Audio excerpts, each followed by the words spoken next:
Friends, welcome back to my YouTube channel let's gain knowledge. Friends, जिन्होंने भी अभी तक चैनल को सब्सक्राइब नहीं किया है प्लीज़ चैनल को सब्सक्राइब कर लें और बेल आइकन प्रेस कर लें।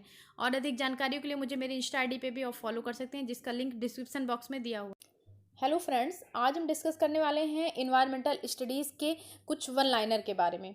तो स्टार्ट करते हैं। फर्स्ट है, वन्य जीव सुरक्षा अधिनियम कब बनाया गया?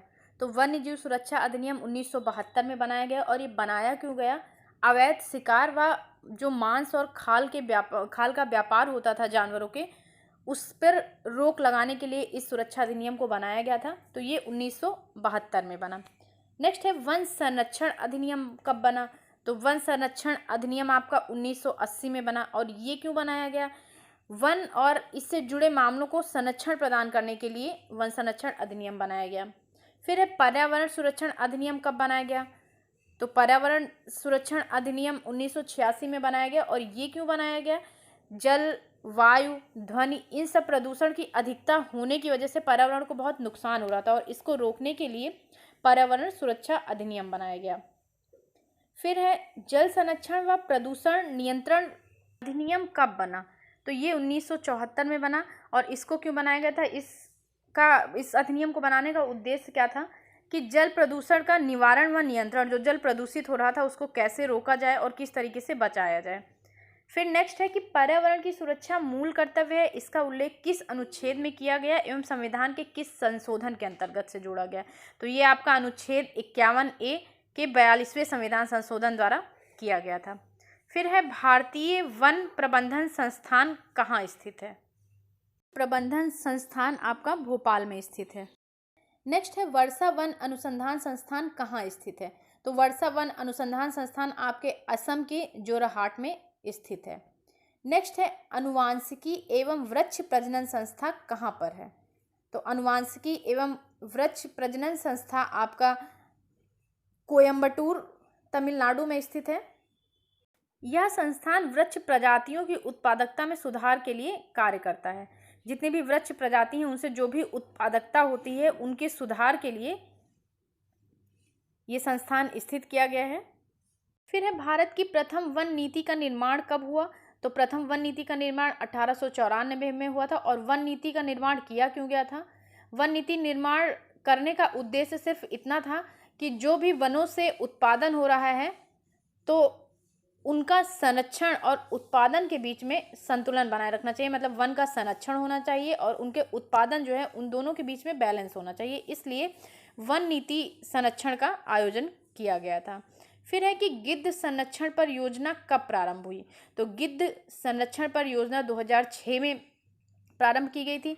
और ये गिद्धों को पुनः उत्पादन के लिए योजना बनाई गई थी। इनका मेन उद्देश्य यही था कि 2030 तक जंगलों में गिद्धों की जनसंख्या स्वतः स्थापित हो जाए। फिर है, कछुआ संरक्षण परियोजना की शुरुआत क्यों हुई थी? तो और कब हुई थी? तो कछुआ संरक्षण परियोजना की शुरुआत 1975 में हुई थी। ऑलिव रिडले प्रजाति के कुछ कछुए हैं जो विलुप्त होने की कगार पे हैं, इसलिए उड़ीसा सरकार 1975 में कटक जिले में, आपने सुना होगा भीतरकनिका अभ्यारण्य उड़ीसा में है, तो उसी अभ्यारण्य में इसको शुरू किया था।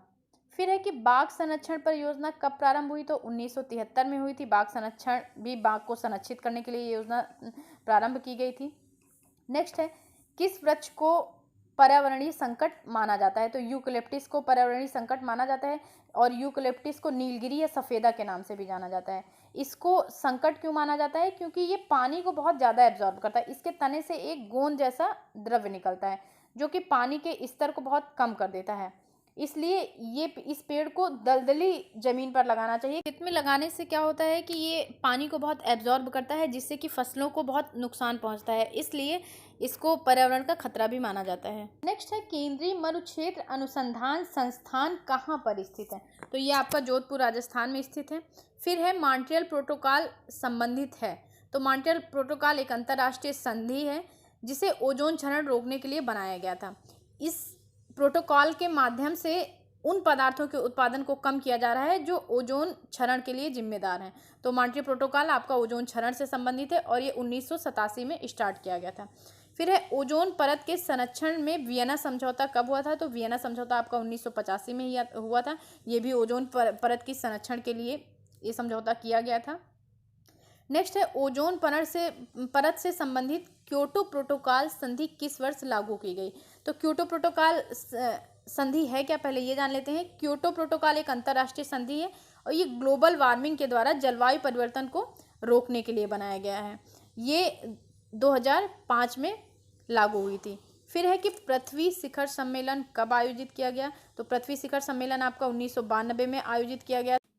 इसको स्टार्ट क्यों किया गया था, क्योंकि पर्यावरण के कारण पृथ्वी बहुत प्रदूषित हो रही थी, जिससे पृथ्वी पर रहने वाले प्राणी, वृक्ष, जीव जंतुओं का खतरा बढ़ता जा रहा था।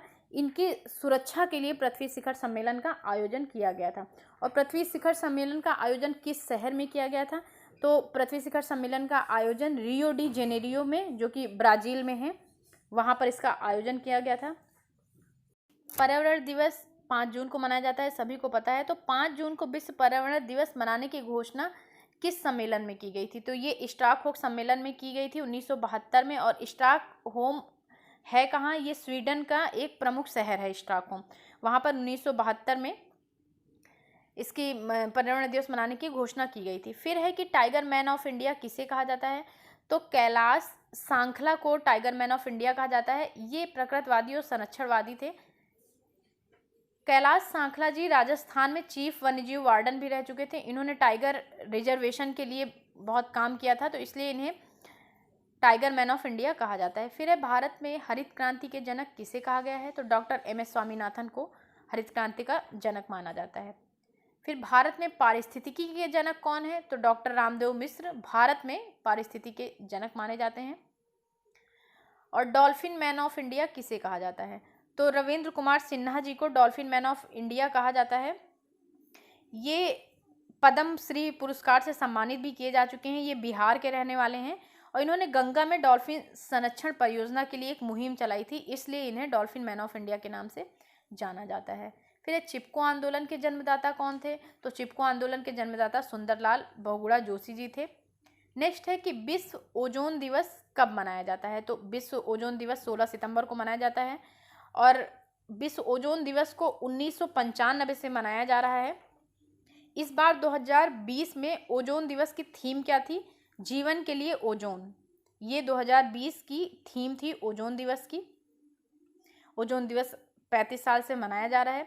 नेक्स्ट है कि पृथ्वी दिवस कब मनाया जाता है। तो पृथ्वी दिवस 22 अप्रैल को मनाया जाता है। इस बार 2020 में पृथ्वी दिवस की थीम क्या थी। तो पृथ्वी दिवस की थीम जैव विविधता थी और पृथ्वी दिवस 1972 से अपने देश में मनाया जा रहा है।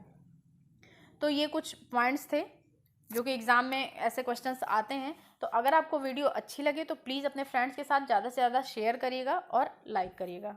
Thank you.